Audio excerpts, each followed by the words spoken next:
Hey ladies, and welcome to Life Empowerment Project. I'm Vicky Murgatroyd, and in today's blog I want to give you 5 key things you need to keep doing so long as you want your business to completely fail this year.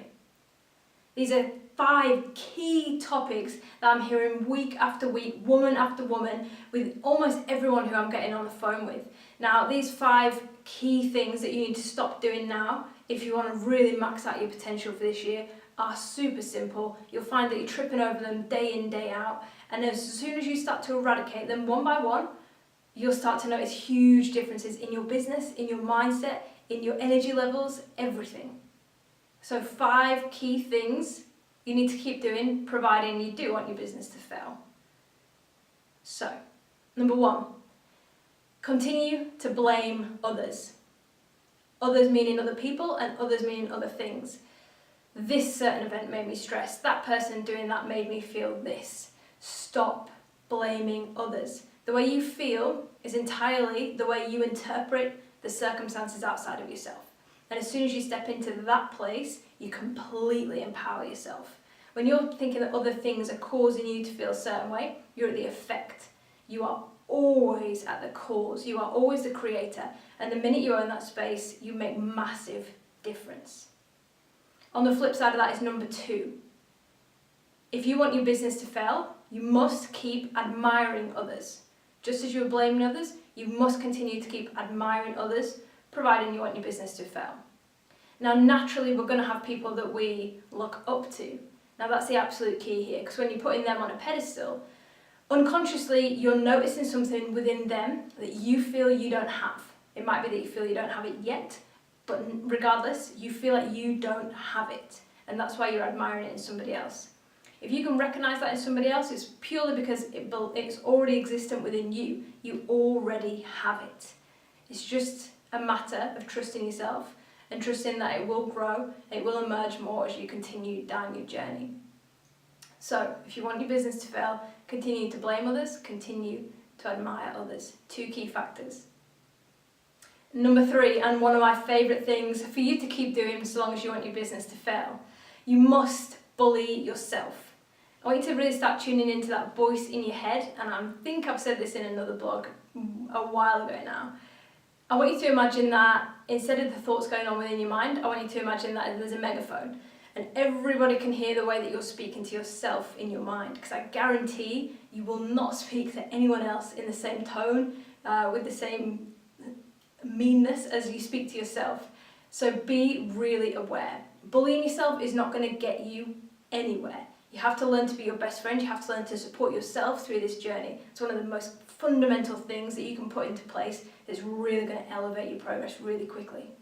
And number 4 is you must continue, if you want your business to fail, to discount your worth. Absolutely key here.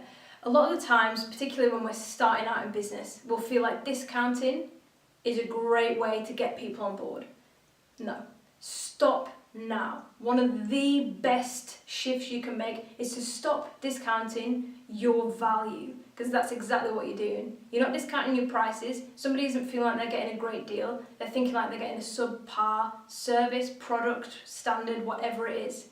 And I know for a fact that your service, product, standard is not subpar whatsoever, but that's the message you're putting out there. Stop discounting your value. Put the extraordinary prices on what you do, because it's an extraordinary thing that you're putting out there. People will find more value in it because they're paying more. You can have a cheap coaching package, for example, and people could buy into that coaching package, say an online course. People could buy into that for, say, $200, and they'd never even touch it because they haven't got the value on it. Think of everything that happens as an exchange. So long as your product or service they feel is valuable enough, people are willing to exchange any amount of money for it. But stop discounting your value, because all you're telling people is that you're not worth it. And you're also telling yourself in the process. And finally, number 5, continue to sacrifice everything, providing you want your business to fail. I don't know if this is especially women, but I see it a lot, so I'm going to put it out there that potentially this is especially with women. We sacrifice everything. And everything that comes in, you just get pushed lower and lower down that pile of priorities, of importance, until you are smack bang at the bottom and you've got nothing left to give. I saw an awesome little picture on Facebook the other day. Very, very simple. Picture, empty cup. You must fill yourself first or you'll have nothing to give.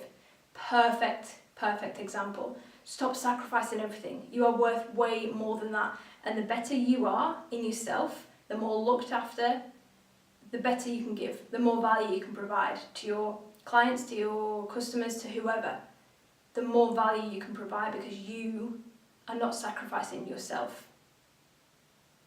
Also, that comes in with this, we go like bulls in china shops because we think we have to just keep on charging forward, keep on putting in all the effort. Sometimes taking a step back and really looking at how you can work smarter instead of harder, how you can start to systemize things and start to really put processes in place. Have time restrictions on what you'll do for work. There's nothing admirable about going into work at 7 in the morning and not leaving till 10 p.m. There's nothing admirable about that at all. You're worth way more than that, and as soon as you start respecting your time, A, it'll stop you discounting because you put more value on your time, and B, again, it shows you what you're worth, and then you can start projecting that outwards instead of projecting that you are willing to do anything but look after yourself. So they've been your 5 key shifts. Let's recap very briefly. Number 1, if you want your business to fail this year, continue to blame other people. Blame anyone but yourself for the way you're feeling, the way you're reacting. Continue to blame others. Number 2, admire others. Put them on a pedestal, unconsciously tell yourself they have something you don't. Number 3, bully yourself.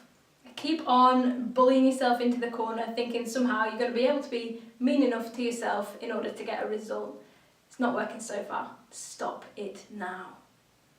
Number 4, keep discounting your value. Keep telling people and yourself that you're not worth exactly what you are worth. Just keep on discounting your value if you want your business to fail. And 5th and final is to keep sacrificing everything. Just keep sacrificing everything. Your time, your space, your finances, everything, until you've got absolutely nothing left to give and you can no longer provide that awesome thing that you are made to bring to this world. So 5 key factors that you must keep on doing providing you want your business to fail. Of course, we want 2016 to be a huge year for you. I'm super excited to see what all of you come up with. I've already had some fantastic conversations this year and some awesome email feedback to women who I haven't even got the chance to chat with yet. As always, this week I'm going to open up 5 new slots. I want to have 5 phone calls with some extraordinary women. This is a strategy call. I want to know how we can get you out of your head, away from worry, away from overwhelm, away from anxiety, away from sleepless nights, and into complete control, empowerment, and knowing that you have everything it takes. Let's undo that past programming that's kept you trapped and small until now and get you into another extraordinary year ahead. Can't wait to speak to you guys as always. Thank you for your incredible inspiration week after week. Keep sending emails, keep getting in touch with us. It's awesome to have you guys. Thank you as always for your time, and I'll catch you next week.